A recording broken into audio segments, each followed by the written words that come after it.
Hello, welcome to the 2022 Monaco E-Prix Drivers Press Conference. We're joined by Robin Fijns from Envision Racing, Jean-Eric Vergne from DS Techeetah, and Edoardo Mortara from Rocket Venturi Racing. First of all, question for all of you, starting with Robin. The Gen 3 car was revealed last night. Thoughts? Interesting. I think for what the car produced on amount of power, I think it's good for racing. How it looks, not really my taste, to be honest, but maybe others like it. But you're excited to drive it, no doubt. Oh yeah, definitely. It's more power, obviously, it's lighter. I really want to try it out. It has different tires. We are driving at Hankook instead of Michelin. Don't know how they will react, but for sure it's going to be quicker. The question is how much. I heard good things about it, that it's handling pretty well, so I'm looking forward to test it out. And Jeff? I was going to say copy paste, but well, I think technically speaking, the Formula E and FIA has done a very good job. I think the step we had from Gen 1 to Gen 2 has been big, and now the step we have from Gen 2 to Gen 3 is almost as big, even if not bigger. So in terms of technical aspect of the car, it's lighter, it's faster, we recover a lot more energy, we got a smaller battery, so therefore that's why it's lighter. And I think it's going in the way of where the world is going today, with more efficiency, we got more speed as well. The car is smaller, so that's going to improve the racing. As first driver, I think it's going to be very interesting to drive it. It's going definitely to test our skills, because I can't imagine yet in some tracks, when you on 350 kilowatts, like in Rome, I think it's going to be pretty scary. Very exciting to drive, and yeah, we'll see. I give you my feeling once I've driven it. I can only guess from the numbers I've seen. I like to hear that. Scared to drive. That's what we want as fans. You'd be on the edge of your seat. Yeah, no, absolutely. We want the fans to. We want it to be enjoyable for us, exciting for us. We also want it to be exciting for the fans. And I think, on this aspect, it's been a tick on this aspect. Edoardo? Well, on papers, the numbers are looking good. So the car, like my colleague said, is lighter, more powerful, probably more grip. So as a driver, you're always excited, to drive faster cars. In terms of design, it's difficult for me to pronounce myself, because I was a big fan of the Gen 2 car. So I would have really wanted them, to maybe explore more that kind of design. But I can also understand, they went for something like completely different. And so time will tell. We just need probably to get used to it more. And definitely exciting, to try it. It's fast, it looks nimble, so from a driver's perspective, it's an exciting prospect, I'm sure. Okay, Robin, you've had a very strong start to the season so far. I believe you've got the most amount of podiums of anybody on the grid. Very consistently quick. A win is surely around the corner, is it not? Sorry? A race win is surely just around the corner, is it not? I hope so. I've been close many times, especially in Rome.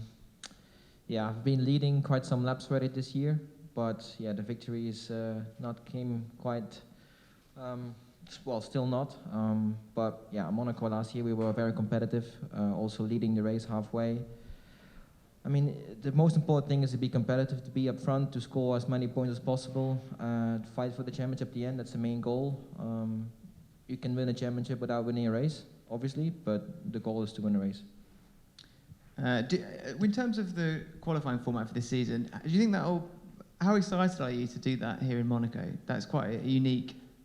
Yeah, I think the qualifying format in generally, it's a big improvement. Really enjoying doing the duels all the time. So far, I always been in it, so it's quite nice. In Monaco, yeah, you have hopefully more laps in qualifying. The more laps you have, the better you are on the grid, obviously. But yeah, I just wherever we go, I enjoy the qualifying format. So. Can't really wait to get going in Monaco.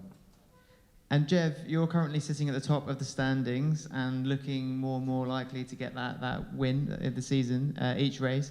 Is there, or were there any major setup changes that you're making race by race in order to keep that improvement going? Or is it a question of just turning up on the day and maximising the performance in quali and then the race? No, I think it's more than that, obviously. You know, the level of competition is extremely high this year. It is now the 4th year of this car, or 4th, yeah, of Gen 2. Therefore, you know, every drivers understand it very well, all the teams understand it very well, and therefore, if you want to make a difference, you constantly need to look for those details that can make a difference. And now, turning up on the races and just trying to do a good job is not good enough. So there is, yeah, of course, a huge work that is done at the factory, also in the simulator, to try and first understand what we could have done better in the last race, and try and improve those tiny details that we will find. And yeah. You had, season before last, quite a convincing win here. Do you feel confident ahead of this race? Yeah, you know, I feel confident about every races. I think I wouldn't say we have the best car, but clearly we got a good enough package to be consistently at the front. And, you know, it's just a question of putting everything together to be on pole and try and win the race. Yeah, I'm confident that, you know, we've done the necessary work to achieve those goals this weekend, and only time will tell now. And Edo, you had, and the team had a strong opening few races to the season. Is your home race here in Monaco a track that will perhaps suit you and the team more, and obviously give you quite an exciting potential of picking up a trophy in the team's home location? Historically and statistically, we've never been really that good here. Of course, in Formula E, you know, the level of the championship is very high, and it depends a lot on the package that you have, and it seemed to be maybe a little bit difficult, you know, for us, you know, to extract the best out of it, like here. But like you said, we had a very strong debut of the season, and I hope that we can be more competitive than we were in the last years. Definitely enjoying, you know, this level of competitiveness that we're having since the beginning, and hopefully we will have a good result here. I think what we've seen is that the powertrain that Venturi have this season is very impressive, the Mercedes powertrain. Do you feel that this is the best chance yet with your time with Rocket Venturi to pick up a podium here?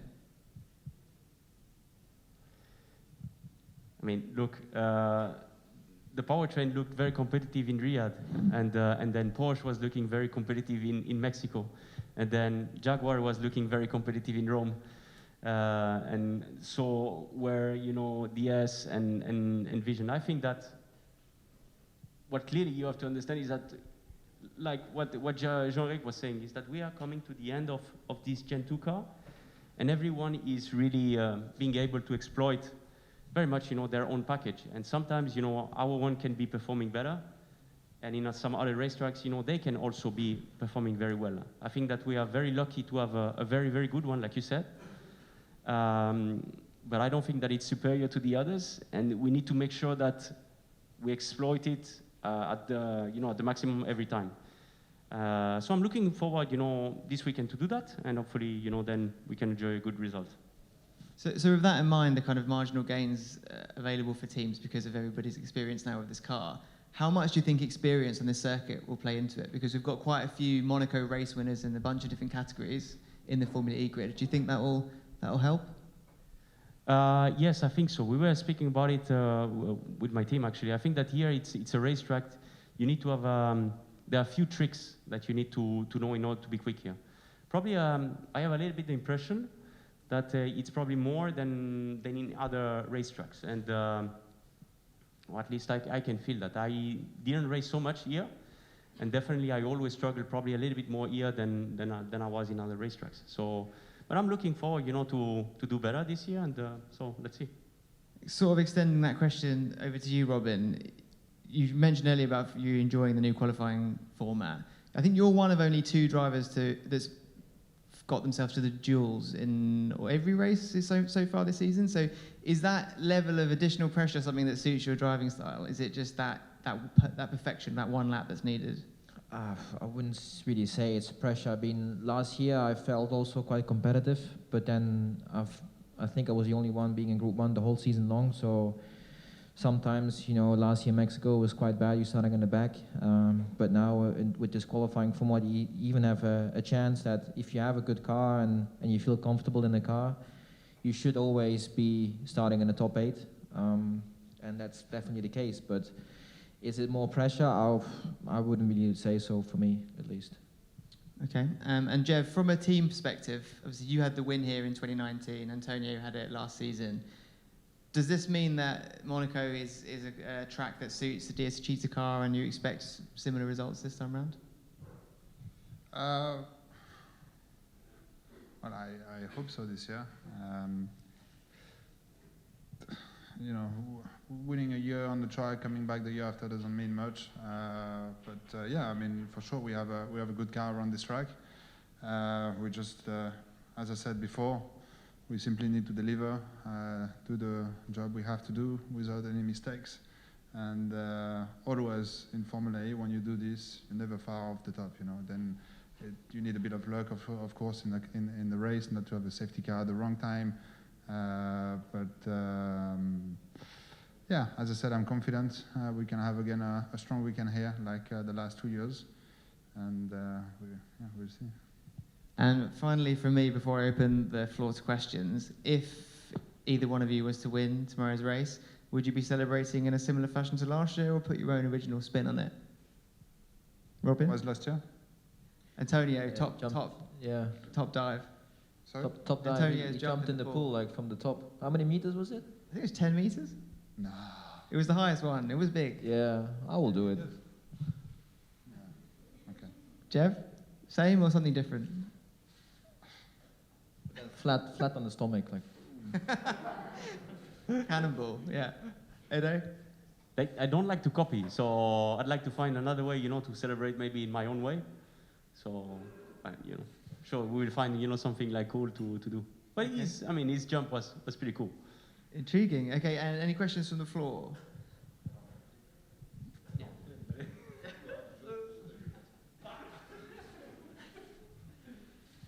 So it's a question for all 3 drivers. Would you like to see this year's qualifying format continue into Gen 3? And what are the changes to the race format that you'd like to see in Gen 3? Would you like to go back to racing to distance, not time, or change attack mode, or keep it? I would definitely keep it. Yeah. Well, I think, I haven't had the question Robin had about qualifying, but I thought last year it was everything but sporty. Like, it would be like gambling. You come and you do a race, you do a good race, you find yourself in Group 1 like Robin found himself quite often last year, and then you're basically cleaning the track for the others.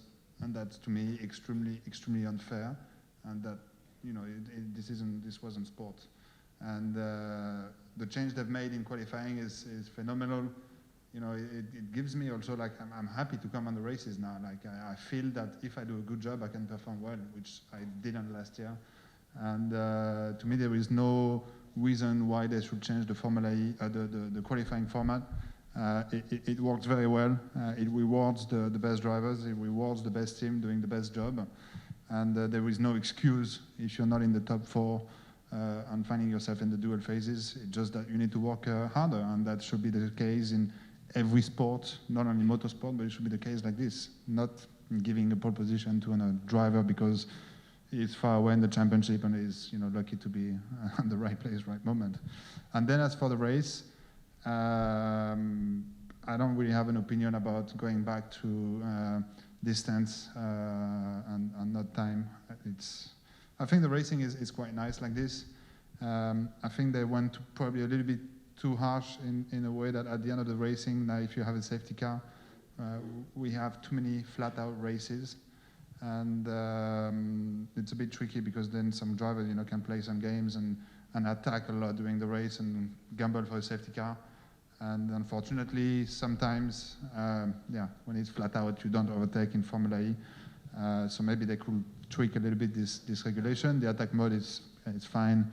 But I haven't seen the regulation. I heard that maybe we have a charging during the race, like a pit stop, something like this. Yeah. So I don't know. We'll see. I'm sure it's going to be exciting. I agree. I think that's a question that I should have for you journalists, and also for the people, because in the end, I have a little bit the impression that, yeah, for sure the qualifying format is different, but in the end, you still pretty much have like the same drivers in front.